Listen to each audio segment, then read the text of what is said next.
Friends, welcome back my channel. ఇవాల్టి recipe ఏంటంటే home made east అండి. ఈ ఈస్ట్ని మనం ఇంట్లోనే ఈజీగా ఎలా ప్రిపేర్ చేసుకోవచ్చు అనేది ఇప్పుడు చూద్దాం. మనకు డ్రై ఈస్ట్ అందుబాటులో లేనప్పుడు పిజ్జా, బ్రెడ్, బన్ను ఇలా మనం ఇంట్లో ఏమైనా చేసుకోవాలనుకున్నప్పుడు ఇలా హోమ్ మేడ్ ఈస్ట్ని ప్రిపేర్ చేసుకొని మనం అందులో యూస్ చేసుకోవచ్చు అండి. ఇప్పుడు ఈస్ట్ని ఎలా ప్రిపేర్ చేసుకోవాలో చూద్దాం. ముందుగా ఇలా ఒక బౌల్ తీసుకొని అందులోకి చిన్న కప్తో 1 కప్ మైదా పిండి తీసుకోవాలి. ఈ మైదా పిండిలో 2 స్పూన్స్ షుగర్ వేసుకొని ఒకసారి మిక్స్ చేసుకోవాలి. తర్వాత 2 స్పూన్స్ హనీ వేసుకోవాలి. అదేవిధంగా మనం మైదా పిండిని ఏ కప్తో తీసుకున్నామో అదే కప్పుతో 1/2 కప్పు పెరుగుని యాడ్ చేసుకోవాలి. ఇప్పుడు దీని మొత్తాన్ని కూడా స్పూన్తో బాగా మిక్స్ చేసుకోవాలి. ఇలా మిక్స్ చేసుకున్న తర్వాత గోరువెచ్చని వాటర్ని చిన్న గ్లాస్తో 1/2 గ్లాస్ తీసుకోవాలి. ఇలా 1/2 గ్లాసు వాటర్ని తీసుకోవాలి. గోరువెచ్చగా ఉండాలండి ఆ వాటరు. ఇప్పుడు వీటిని ఈ పిండిలో కొద్దిగా వాటర్ పోసుకుంటూ బాగా మిక్స్ చేసుకోవాలి. ఇలా కొద్దిగా వాటర్ పోసుకుంటూ ఈ కన్సిస్టెన్సీ వచ్చేంత వరకు కూడా బాగా మిక్స్ చేసుకోవాలి. చూసారు కదా, ఇక్కడ చూపిస్తున్నట్టుగా ఈ కన్సిస్టెన్సీలో ఉంటే పిండి సరిపోతుంది.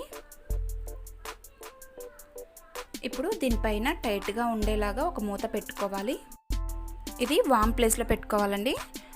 ఓవెన్ ఉంటే ఓవెన్లో అయినా పెట్టుకోవచ్చు.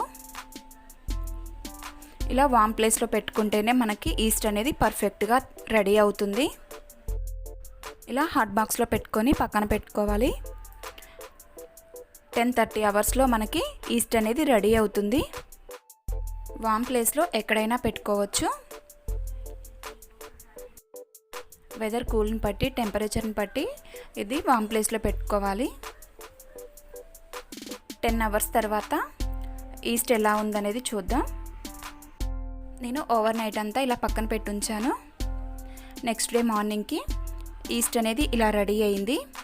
చూసారు కదా, మనకి ఈస్ట్ పర్ఫెక్ట్గా రెడీ అయింది. ఇలా పిండి అనేది మనకు పులిసినట్టు, అలాగే కొద్దిగా పులుపు స్మెల్ అనేది వస్తుంది కదా, అలా రావాలి. అప్పుడే మనకు ఈస్ట్ అనేది రెడీ అయినట్టు. చూసారు కదా ఇక్కడ ఎంత పర్ఫెక్ట్గా వచ్చిందో ఈస్ట్. అదేవిధంగా ఈ ఈస్ట్ని మెజర్మెంట్గా ఎలా తీసుకోవాలంటే, మనం బ్రెడ్, బన్ను ఇలా ఏమైనా చేసేటప్పుడు 1 కప్పు పిండికి 1/2 కప్పు ఈ ఈస్ట్ని వేసుకోవాలి.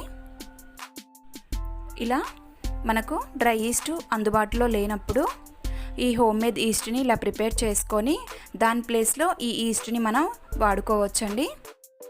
ఫ్రెండ్స్, చూసారు కదా హోమ్ మేడ్ ఈస్ట్ని ఎలా ప్రిపేర్ చేసుకోవాలో. మీకు ఈ వీడియో నచ్చినట్టయితే తప్పకుండా ఒక లైక్ చేయండి, షేర్ చేయండి, కామెంట్ చేయండి. ఛానల్ని సబ్స్క్రైబ్ చేసుకోవడం మాత్రం అస్సలు మర్చిపోవద్దు. Thanks for watching.